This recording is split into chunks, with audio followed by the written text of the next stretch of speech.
My name is Emily Gill. I'm a writing consultant here at Learning Resources. I've been here since July of last year, and it's been fantastic. Thanks for joining, and today we're going to be discussing writing a thesis statement, which is one of my favorite topics since I've always been in charge of the literary analysis papers, or MLA papers, especially with my status as an embedded tutor with honors college students. So without further ado, let's begin. What's a thesis statement, you say? A thesis statement tells the main idea of your paper. So I see that there are three types. Analytical breaks down and evaluates an issue or an idea and presents this breakdown to the audience. The expository type explains something to the audience. And the argumentative, my favorite, makes and justifies a claim with specific evidence to convince the audience that the claim is true. The thesis checklist consists of a thesis that sets up your paper. A good thesis statement does the work for you. So you're not really kind of like you have to depend on the thesis statement, right? It's the showman of your paper. Without it, you don't have a good show. And it contains 1 to 2 sentences. I've written a couple thesis statements that kind of trickle into the second, because the first sentence is kind of like a build-up to the main point you're trying to give to the reader. So that's perfectly fine, because a lot of students think it has to be only 1 sentence, and then they end up having this run-on sentence with jam-packed with ideas and their evidence and their points that they were trying to make. And I have to explain to them, it's okay, you can put it. Oh, you can't hear? Can anyone else still hear me? Is it just Nicanor? Yeah, I can hear you perfectly. I'm sorry, Nicanor. Yeah, I can hear as well. I'll go ahead and chat privately and see if the volume exactly. Thanks, Mackenzie. Okay. Shall I wait a second? No, I think you can keep going. Okay. Yeah. So they can contain 1 to 2 sentences and make sure they're specific. So you don't want some sort of filler sentence, or sentences that kind of stray off the topic. So if you're talking about why college education should be free, you shouldn't really meander and start talking about if you don't have a job. If you don't go to college, you won't get a job and then you become homeless, which is not really what you were trying to talk about in the beginning. You were trying to talk about, college education should be free because X, Y, and Z, right? And you have to make sure it's supported by evidence, like I said, so you don't stray off topic. And so that they can see that they can trust you. The reader wants to trust that your thesis statement is backed up by things that you took the time to research and you're not just, going off of facts that you pulled out of your own pocket. Here are some tips on creating the perfect thesis statement. Your thesis statement may change as you write. Go with it. Be sure to stay on topic and read your thesis statement, topic sentence, then any other sentence in the paragraph. Do the sentences make sense together? Are you still on topic? And does the sentence advance your paper or is it a filler? So careful, professors can spot a filler sentence a mile away, and tutors as well. It doesn't have to be a professor. We always notice those on the spot. And I like the point of your thesis statement changing as you write because, funny enough, I actually write my essay. I write like a basic thesis statement where I explain briefly, okay, I'm going to make these 3 points. But as I write my paragraph and I get more details and I get more research put into my paper, or more analysis, let's say it's a literary analysis, then I go back to the thesis statement and I just adapt it. So that's why I don't have a lot of stress when I write the thesis statement, and I remind my students, it's okay if your first draft and your first thesis is a little wonky because you can go back and fix it. It's kind of like a little cheat sheet kind of tip. And so I always explained thesis statements as an equation, and that's why I looked up this diagram on the left. I had a lot of students at Loyola University who were not English majors. They were into sports or literally any other major. And so I would get the whiteboard and have them give me their points, and we would do the x plus y plus z equals TS, thesis statement. And and then the parentheses for the reason, so x with the reason, y with the reason. And it would really help the students visualize their points. Yeah, please take screenshots. If you want, I do have my email open. So at the end, I was going to I was going to send this this presentation to anyone via email. So, but if you just want a quick screenshot, that's fine by me. I do like the diagram on the right. I haven't seen that one yet, but that one also helps people who don't necessarily want the equation type. And it's more like a breakdown of how you build a thesis statement in the first place. Let's say they're not ready to have their subject and position because they're not sure what their position is. So this would help you, create a declaration once you figure out what question you're trying to answer, excuse me, your 3 reasons why, which are your reasons, and then you kind of mix and mash into your thesis. Yeah, exactly. So both diagrams, they kind of go with whatever you're comfortable with. I actually prefer the left one, obviously, but the right one might work for you or other students. Can I move on? And did anyone, take screenshots? We're good to go? Okay, cool. Thank you. Okay, so I have a couple of thesis statements examples, and I want to hear from the audience if they're good or bad. I'd like to hear a couple of opinions. Drinking too much alcohol is bad for your health. And feel free to unmute yourself or type in the chat. Either one is fine.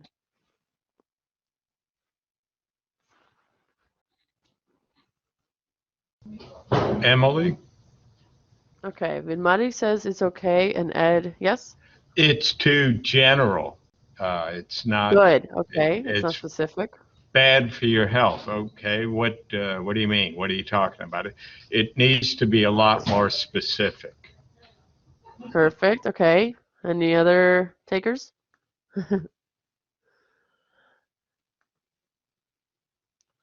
So I have the website open on the side, which I will send. Don't worry, I won't keep any secrets from you. But here is, I'm going to put in the chat the correct version of this thesis statement. What would be more specific? And before I submit that, also, it's too much of an opinion. So your thesis statement is meant to evaluate and provide evidence, right? You're not really giving an opinion that's like, sounds like your naggy grandmother, right?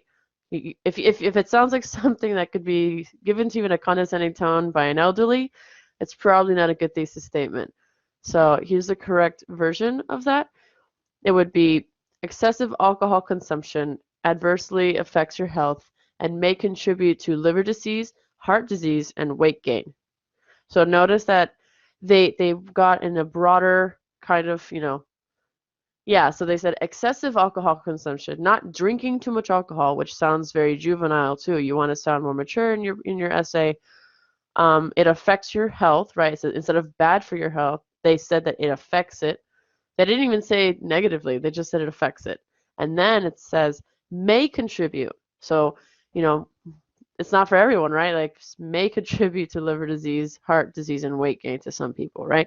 So that's just it strays away from the the spectrum of either you're yes or no on something. Okay. Using the internet has a positive effect on people. What's wrong with that one?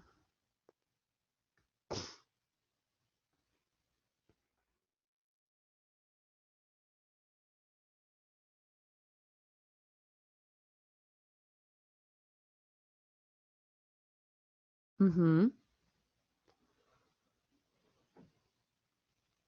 Okay. The correct thesis statement would be the internet improves lives by instantly connecting people across the world, creating new friendships, and serving as a forum for exchanging ideas. Okay, and the third one is actually tricky to me because it sounded like something I would write actually, or It's something I would start with, right? Encouraging children to read can help them build analytical skills. However, this is a bad example still. It still counts as a bad one. I want to know why. So, what's your input on this one?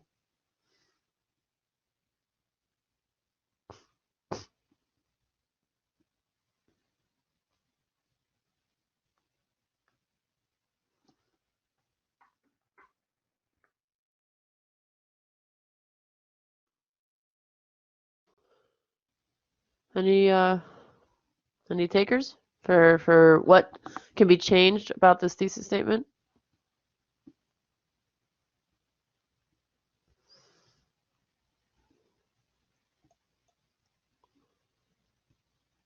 Okay, good. To read what and how to encourage them? Good. What about what analytical skills might they be talking about? I mean, the reader should not be left hanging, right? You don't want to tease them. The whole point of the essay is to give them everything that they came there for. They want all the information that they're seeking, right? How and what? Good job, Patrick. So the answer is when children are encouraged to read, they can build good habits that foster comprehension skills, increase vocabulary, and expand their knowledge of new worlds. So boom shakalaka, we have all 3 points that we were trying to get in the first poorly written thesis statement, correct? We had no idea where they were going with this. And they didn't specify what to read, but now we have an idea of, oh, okay, they're reading really good books because of comprehension skills and vocabulary, right? Cool. I'm glad everyone enjoyed this. And thank you for your input. Okay, so it's your turn. Now that I gave you examples, you're going to choose a topic of interest and craft your own thesis. Does not have to be perfect. We never strive for perfection here. That's fine. I'm going to go back to this slide and leave it up and give about 2 to 3 minutes and come up with something cheesy. That's fine. Cheesier the better. And then we'll discuss. Okay? I'm not too tech savvy, but I would have loved to put the Jeopardy theme song in the background. Thank you, Ed. Okay. When learning how to play a musical instrument, consistently practicing every day, even for only 10 minutes, improves muscle memory and therefore improvement in performance. Good. Okay, I like it. I like it. It's very specific. You started with the when that I like in the reading example. Good. I will demonstrate my love for pizza in the following measurements: slices consumed monthly, pizza spending trends, and pizza memorabilia purchased. That one is adorable, Mackenzie. Thank you for that lovely example. So she started with the giving this evidence, right? She led the student to a point she was going to make, demonstrating her love for pizza, and then showed off the 3 reasons and a cute little emoji at that. Let's go. Let me see in the expository. Explain something to the audience. Yeah, I think that's a good one. Yeah, because the analytical thesis statements I feel like are more for the literary analysis ones where you're breaking down like the theme of a book, right, or of a story or a chapter. Expository, you're just explaining something. And argumentative is like more like the comparative essays. So that would make sense. Yes, Ed. Good job. Thank you, Vilmaris, excuse me. When students complete their homework, they retain information given during lectures, practice the new skills they have obtained, and can improve their grade all at once. Thus, doing homework is crucial for every student's education. Beautiful! Wow, that is very nice. Thank you, Vilmaris. I really appreciate that input. It's perfectly built up with the, yeah, exactly. Thank you. We did a 2-sentence one, which is really what I wanted. Awesome. We started with the when. I say I like the starting with the when because it's like those math equations, like if this, then that, right? Like the truths. I love those. So, and you set up what you're talking about immediately. You didn't stray from it. Students completing their homework, and then you gave the 3 reasons. And then you concluded with why it's good, just wrapping it all up for the reader so that they understand exactly what you're trying to say. So yay, good job. So proud of you. Okay, the one that I looked up when I first gave this presentation last week was adorable, and I had to keep it and use it again, so sorry I cheated. But to make a peanut butter and jelly sandwich, you must procure the ingredients, find a knife, and spread the condiments.